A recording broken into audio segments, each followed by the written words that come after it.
اور جو اگلی آیت ہے انتہائی امید دلانے والی، انتہائی خوبصورت آیت بھی ہے، اور اس کے ساتھ ساتھ اسی ٹائم پہ وہ انتہائی سکیری اور بہت ڈرا دینے والی اور بہت سخت آیت بھی ہے۔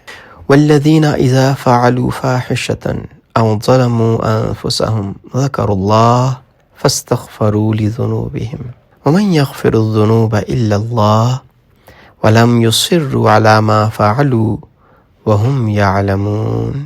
والذین، اور وہ لوگ جو اذا، جب، فعلوا، وہ کریں، ان سے سرزد ہو جائے، فاحشتاً، کوئی غلط کام، او ظلموا انفسہم، یا ظلم کر لیں اپنی ذات پر، ذکر اللہ، تو اللہ کو یاد کر لیتے ہیں، فاستغفروا، پھر اللہ سے بخشش مانگتے ہیں، استغفار کرتے ہیں، مغفرت مانگتے ہیں، لذنوبہم، اپنے گناہوں پر یا ان چیزوں پر جس پر وہ شرمندہ ہیں۔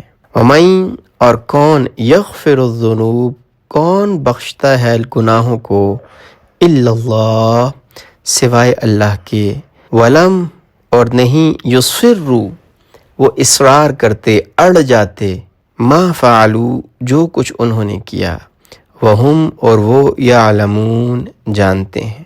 متقین کی صفات ہی بیان ہو رہی ہیں، کیونکہ اس سے جو پچھلی آیت تھی متقین پہ وہ ختم ہوئی تھی، الذین، یعنی کون، متقین وہ ہیں ينفقون فی السراء والضراء والکاظمین الغیظ والعافین عن الناس واللہ یحب المحسنین۔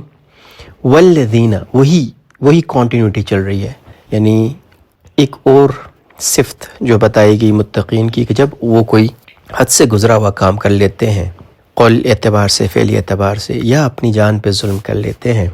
فاحشہ یا فحش کا جو ورڈ ہے اس کو ہم تھوڑا ڈیٹیل میں بات کرنا چاہیں گے، اور اس کو، فحش کو، بات کو سمجھنا یا یہ فاحشہ کو سمجھنا، یہ اس لیے بہت ضروری ہے کہ ہم نے ایک اسپیسیفک اس کا میننگ رکھ لیا ہے، اور باقی جو ساری چیزیں اس کے اندر آتی ہیں، کیونکہ ہم نے یہ دیکھنا ہوگا کہ فاحشہ کا یا فحش کا لفظ جب قرآن نے استعمال کیا اس وقت، یعنی عرب میں فحش کس کو کہا جاتا تھا، کیونکہ ہم نے فحش کو یا فاحشہ کو ایک ہی بے حیائی کے جو ہے وہ زمرے میں رکھ کے باقی ہر چیز سے اپنے آپ کو آزاد کر لیا، جبکہ یہ اس جو لفظ ہے اس کو ان ٹوٹالٹی یا یعنی اس کو پورے سے کور نہیں کرتا۔ تو اس لیے یہ بہت امپورٹنٹ ہے کہ ہم اس کا ایکچول جو میننگ ہے اور جو اس کا استعمال ہے، اور عرب جس طریقے سے اس کو استعمال کرتے تھے ان معنوں میں اس کو دیکھیں۔ تو یہ بڑا امپورٹنٹ ہے۔ ذکر اللہ کو یاد کرتے ہیں، فاستغفروا لذنوبہم، اور وہ اپنے گناہوں پہ معافی مانگتے ہیں، استغفار کرتے ہیں۔ ومن یغفر الذنوب الا اللہ، اور اللہ کے علاوہ کون ہے جو گناہوں کو معاف کرنے والا ہے۔ ولم یصروا علی ما فعلوا، اب یہ بہت امپورٹنٹ مسئلہ ہے کہ وہ اپنے جو بھی انہوں نے کام کیا ہے اس کے اوپر اڑتے نہیں ہیں، اس کے اوپر اصرار نہیں کرتے، اس کو بار بار نہیں کرتے۔ فعلوا سے اکثر مفسرین نے جو مراد لیا ہے کہ وہ کام جو ان سے ہو جاتے ہیں، نادانستہ ہو جاتے ہیں، یا پتہ نہیں چلتا، انسان ہوتا ہے کسی اسپیسیفک ٹرینس کے تحت ہوتا ہے، غصے میں ہوتا ہے، یا کسی ایک کیفیت میں ہوتا ہے، اس سے کوئی گناہ ہو گیا تو ذکر اللہ کو یاد کر لیتے ہیں۔ علماء نے فرمایا کہ توبہ کی 3 بنیادی شرائط ہیں، یعنی ایک توبہ کے لیے 3 چیزوں کا ہونا ضروری ہے، اور وہ تینوں ایک لحاظ سے اس آیت میں بھی آ رہی ہیں۔ سب سے پہلے، بلکہ اگر کہیں تو شاید یہ آیت اس کو، توبہ کو صحیح معنوں میں اس کا جو مفہوم ہے جو علماء نے بیان کیا، تو اگر اسے کہیں کہ قرآن میں کہاں بیان ہوا ہے، تو اس آیت میں وہ بیان ہوا ہے کہ جب بھی ان سے کوئی بھی گناہ ہو جاتا ہے جس سے صرف وہ افیکٹ ہوں، ظلموا انفسہم، یا فاحشہ ایسی چیز جس سے کوئی دوسرا افیکٹ ہو، یا یعنی اپنی جان پہ ظلم کیا یا دوسرے کو بھی اس سے افیکٹ کیا، کچھ بھی ہوا، تو وہ کیا کرتے ہیں؟ سب سے پہلے ذکر اللہ کو یاد کر۔ جب انسان اللہ کو یاد کرتا ہے، اللہ یاد آ جاتا ہے کہ یار میرا ایک رب بھی ہے جو مجھے دیکھ رہا ہے، جو بصیر ہے، جو خبیر ہے، جو علیم ہے، جو دل کی جانتا ہے، لطیف ہے، اور میرا ایک رب بھی ہے جو مالک یوم الدین ہے، آخرت کے دن کا، قیامت کے دن کا، جزا کے دن کا مالک ہے۔ میں نے اس کے سامنے جانا ہے، میں نے اس کے سامنے کھڑے ہونا ہے، تو میں کیسے کھڑا ہوں گا؟ میرا ایک رب بھی ہے جو کریم ہے، جو رحیم ہے، جو رحمان ہے، جو ستار ہے، میرے پردوں میرے گناہوں پہ پردہ ڈالنے والا ہے۔ میرا ایک رب ہے جو قہار ہے، جو عذاب علیم بھی دینے والا ہے۔ تو اللہ کی ملٹیپل ڈائمنشنز ہیں، ملٹیپل صفات ہیں، اور یہاں پہ کسی ایک صفت کا ذکر نہیں کیا، اللہ کا نام لے لیا جو ساری صفات کو جمع کرتا ہے۔ تو اللہ کو ہم مختلف وجوہات سے یاد کرتے ہیں، ہر ایک کی اپنی نیچر ہے۔ کوئی محبت سے یاد کرتا ہے کہ میرا کتنا کریم رب ہے جو میری ہر چیز کا خیال رکھتے ہیں، اور میں اس رب کی نافرمانی کر رہا ہوں، مجھے تو حیا آنی چاہیے، توبہ کرنی چاہیے۔ اور کچھ ہوتے ہیں جن کو ڈر ہوتا ہے کہ اللہ جو ہے نا وہ جہنم میں ڈال دیں گے، اللہ کے سامنا کیسے کروں گا، اللہ سزا دیں گے، تو اس وجہ سے ڈر جاتے ہیں۔ کوئی اللہ کی رحمتوں کو سوچ کے، اللہ کی بڑائی کو سوچتا ہے میرا رب کتنا بڑا ہے۔ کوئی اللہ کی ستاری کو سوچتا ہے میرا رب ہے، دیکھتا ہے، میرے گناہوں پہ پردہ ڈال دیتا ہے، مجھے لوگوں کے سامنے ذلیل و رسوا نہیں کرتا، میرے گناہوں کے اوپر پردہ ڈالے رکھتا ہے۔ کوئی اللہ کی رحمان اور رحیم ہونے کی صفت بھی بنیاد پہ توبہ کر لیتا ہے کہ میرا کتنا رحیم رب ہے، کتنا کریم رب ہے، کتنے جنرس ہے میرے اللہ، کہ میں اللہ کی نافرمانیاں کرتا جا رہا ہوں اور اللہ اپنی نعمتیں مجھ پہ بند نہیں کرتے۔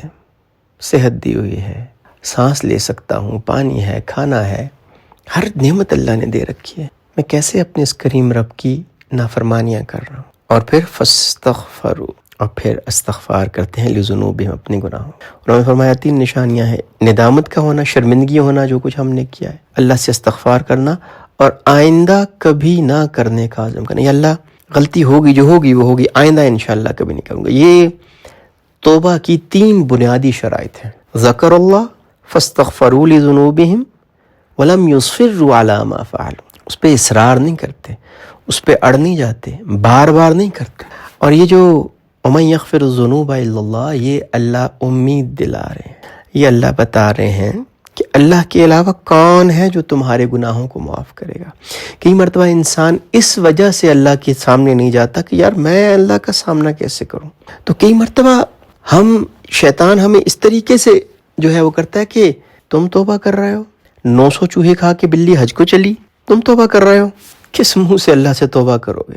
کئی مرتبہ ہمیں شیطان اس طریقے سے روکتا ہے، اچھا تم اب پھر توبہ کے لیے آ گئے ہو، دوبارہ پلان بنا لیا توبہ کا، ابھی لاسٹ ویک تو تم نے توبہ کی تھی، پھر کیا ہوا؟ جب تم نے توڑنی ہے تو اللہ کے سامنے یہ اپنی جھوٹی توبے نہ لے کے جاؤ۔ جب کبھی بھی ہمیں اللہ نے توفیق دے دی، ہمارے ذہن میں، ہمارے دل میں کوئی خیال آ گیا، تو یہ اللہ کی طرف سے ایک فضل اور مہربانی ہے۔ اگر اس ٹائم کے اوپر ہمارے ذہن میں یہ آ گیا کہ نہیں یار اب میں یہ دوبارہ گناہ نہیں کروں گا، پچھلے سارے گناہ معاف ہو جائیں گے۔ ہاں اگر اسی وقت ہمارے ذہن میں کہ اللہ سے میں توبہ تو کر لیتا ہوں، یار اس طرح کرتے ہیں، توبہ کر لیتے ہیں، پھر ہو گیا تو دوبارہ کر لیں گے، یعنی ارادہ نہیں ہے اس گناہ سے بچنے کا، تو یہ توبہ خام ہے، یہ توبہ صحیح توبہ نہیں ہے۔ بیسیکلی کچھ علماء فرماتے ہیں کہ یہ توبہ، یہ استغفار نہیں ہے۔ استغفار سے پہلے کیا ہونا چاہیے؟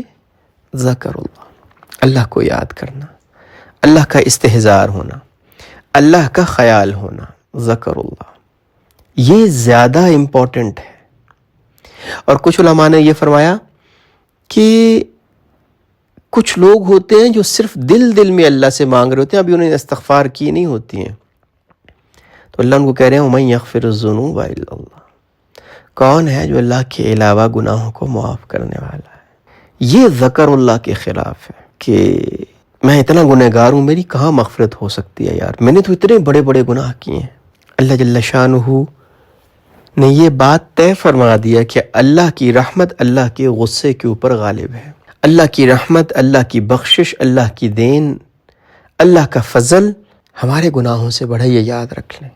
ہمارے گناہ جتنے بھی بڑے ہو جائیں اللہ کی مغفرت سے، اللہ کی رحمت سے، اللہ کے فضل سے بڑے نہیں ہو سکتے۔ تو اللہ کی رحمت سے مایوس کبھی نہیں ہو، مَن یغفر الذنوب الا اللہ۔ کبھی اپنے ذہن میں یہ نہیں لانا کہ میں تو اتنا گنہگار ہوں، میں اپنے رب کے سامنے کیسے ہاتھ اٹھاؤں۔ اور اللہ نے کیا کہا؟ والذین اذا کا میں نے عرض کیا تھا نا، جب یعنی یہ ایک ایسی چیز ہے جس میں ایک طرح سے امید اور یقین ہے کہ یہ ہوگا، متقین سے بھی فاحشہ ہوگی، ظلم بھی ہوگا، یعنی بنی آدم سے خطا ہونی ہے، گناہ ہونا ہے، مسئلہ گناہ کا ہونا نہیں ہے، صرف یہ ہے کہ جب بھی گناہ ہو جائے ذکر اللہ فاستغفروا لذنوبہم، اللہ کو یاد کرنا ہے اور اللہ سے استغفار کرنی ہے۔ اور جو اس میں زیادہ خطرناک بات ہے وَلَمْ يُصِرُّوا عَلَىٰ مَا فَعَلُوا، اور وہ جو انہوں نے کیا نا اس پہ پھر اصرار نہیں کرتے، وہ بار بار نہیں کرتے۔ ہو گیا ایک مرتبہ، ایک مرتبہ شیطان اس طرح کرتا ہے کہ چلو یار اب تو ایک گناہ ہو گیا ہے، اب باقی بھی کر لیتے ہیں، آج تو نماز رہ گئی ہے، اور جب فجر نہیں پڑی تو باقی بھی بس ٹھیک ہے، جب فجر نہیں پڑی تو باقی بھی نہیں پڑھتے۔ یہ نہیں کرنا، وَلَمْ يُصِرُّوا عَلَىٰ مَا فَعَلُوا، اور وہ اپنے گناہوں پہ اصرار نہیں کرتے۔ اور اگر ایک اور ڈائمنشن سے اس آیت کو دیکھیں تو انتہائی ڈرا دینے والی آیت، اصل استغفار کرنے والے، اصل توبہ کرنے والے، اصلی جو ہے وہ اللہ کی طرف لوٹ کے جانے والے وہ ہیں جو لم یصروا علی ما فعلوا، جو اپنے کیے پہ اصرار نہیں کرتے، بار بار نہیں کرتے۔